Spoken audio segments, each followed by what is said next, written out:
Live from Fargo and serving you on TV, online, and on the go. This is Valley News Live at 5. It's not the same as the ones that we had at home, and just our family together. A Minnesota woman is begging for the public's help. She went to the hospital for her dad's surgery, and on her way out, she noticed one very important item was missing. It's been a month of phone calls and posting to social media, hoping to get this heartfelt piece back. Valley News Team's Callie Hubbard has her story. I'm kicking myself that I never backed him up. Tarina Parr from Fertile, Minnesota was at Sanford February 8th. If anybody did find it or knows what happened to it or any place else I could look, I'm asking please for some help. When she was getting ready to leave, she panicked. Her Canon SureShot camera that looked something like this was gone. The pictures that I had on the SD card in the camera were the last pictures that I had of the family together, my husband and I together. My husband passed away last fall from cancer, and my mother-in-law passed away last summer from cancer. Parr's last year and a half of memories of her husband and his mom are a snap of the past. Parr says at the end of the day, it really wasn't about the camera. It was about those last memories that she had with her loved ones. I know that sometimes people will just see something and take it, and not realize, the significance of that item. Somebody might have found it, thought it was just a camera. In Fargo, I really ask that I can get it back. Callie Hubbard, Valley News Live. Parr says the camera was in a little black and white houndstooth makeup pouch. If you have any information on where the camera could be, message us on Facebook. The mayor of Moorhead has now signed a flood emergency declaration for the city in anticipation of major spring flooding. The Red River has a 50% chance of hitting nearly 35 feet. At that point, some underpasses are underwater and some bridges around the metro close. Fargo, West Fargo, and Cass County have already declared emergencies. Fargo-Moorhead saw the highest crest in 2009 when the river hit 40.84 feet. After the nice weekend, today was sort of an abrupt return to cold weather, and we still have to get through the overnight hours, which might seem a little brutal after weekend temps in the 40s. Let's head over to the First Alert Storm Team and Hutch to find out more. Andrea, here is a look at just exactly how cool we are compared to yesterday at this time. And notice where you see the purple blob down there in eastern South Dakota, southern Minnesota. Temperatures are close to 40 degrees colder than yesterday at this time. Oh, it is chilly. We're in the teens, and factor in those winds, and our wind chills are in the single digits for many areas. A little bit of snowflake activity in the central Dakotas is heading our way, and there will be a chance of flakes in the forecast during the overnight. But for this evening, just plan for the cold. It'll be wind chilly with temperatures sliding into the teens by bedtime. And likewise, we'll see teens in Grand Forks. Some of us on our way down to lows near zero. We'll have a detail on how low we go, and I'll talk about the track of those flakes out to the west here in just a few moments. All right, thanks, Hutch. Fargo police are alerting you to a high-risk sex offender living just a few blocks from an elementary school.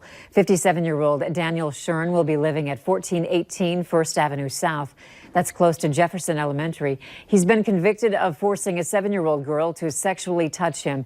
He also had more than 5,000 images of child porn on his computer. And Fargo police are also alerting the public to 2 sex offenders who are now living in the same house in the 700 block of College Street North. That's close to NDSU. Michael Nelson was convicted of corruption and solicitation of a minor in 2009 after providing alcohol to a teenager and then raping her. Daniel Grinder was convicted of 3 counts of gross sexual imposition in 2007 with victims under the age of 15. An investigation is now underway with 2 men dead in an officer-involved shooting in Bacchus, Minnesota. The Cass County Sheriff's Office responded to calls of shots fired and an intruder in a house there. When they arrived, they were met on the street by a man with a gun who was shot and killed by deputies when he approached them. Officers then found another dead man when they checked inside the house. Autopsies are scheduled in Ramsey County, and the deputies have been placed on paid administrative leave. An 11-year-old boy is recovering after his mother allegedly threw him over a balcony. Police were called to the St. Paul apartment this morning and found the 11-year-old boy outside on the ground with multiple broken bones. He was rushed to a hospital and is seriously hurt but expected to survive. Authorities then arrested the 33-year-old mother for allegedly throwing the child over the edge. The number of coronavirus cases in the U.S. has topped 500 as federal, state, and local officials in at least 35 states and the District of Columbia work to contain the outbreak.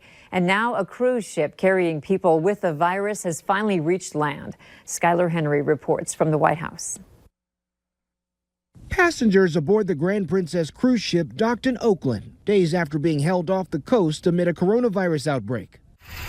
At least 21 Americans on board who tested positive for the virus will be treated at area hospitals, while hundreds of others are quarantined at U.S. military bases for 14 days. Individuals will not come in contact with general public at any point. As the virus continues to spread, the state of New York is distributing its own line of hand sanitizer to transit workers in schools. This is a superior product to products now on the market. This is 75% alcohol. In D.C., health officials are asking anyone who attended Christ Church Georgetown to self-quarantine. The church's rector was named as the district's first confirmed case. The church further suspended all services and meetings until further notice. Sources tell CBS News President Trump will huddle with economic advisors at the White House to look at targeted relief measures for businesses and industries feeling the impact of coronavirus. He and his economic team have the tools to keep this economy going strong, but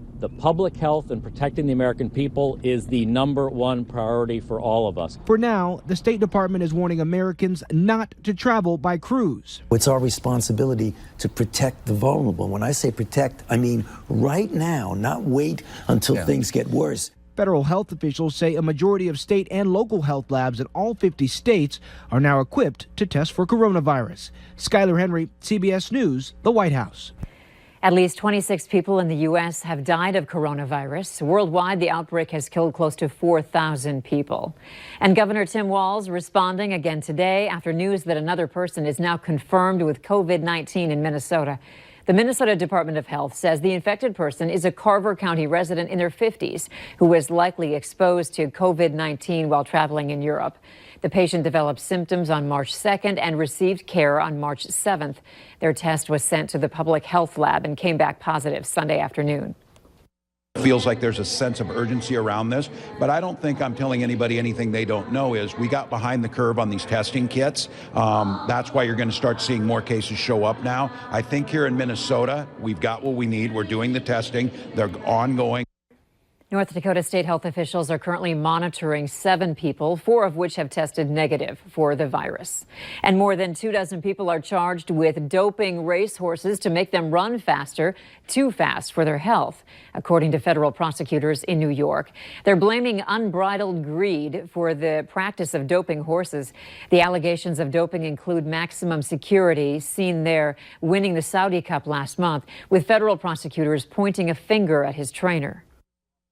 And it was the racehorses that paid the price for the defendants' unbridled greed. These animals were injected and force-fed all manner of illegal and experimental drugs that allowed the horses to run unnaturally fast and to mask pain, and which, as alleged, can lead to their injury and death. Officials say 27 people are now facing charges.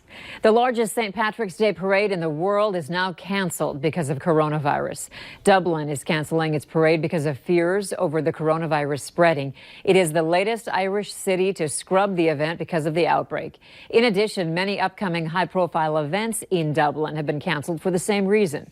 Dublin joins cities and towns across the nation that have called off their annual parades.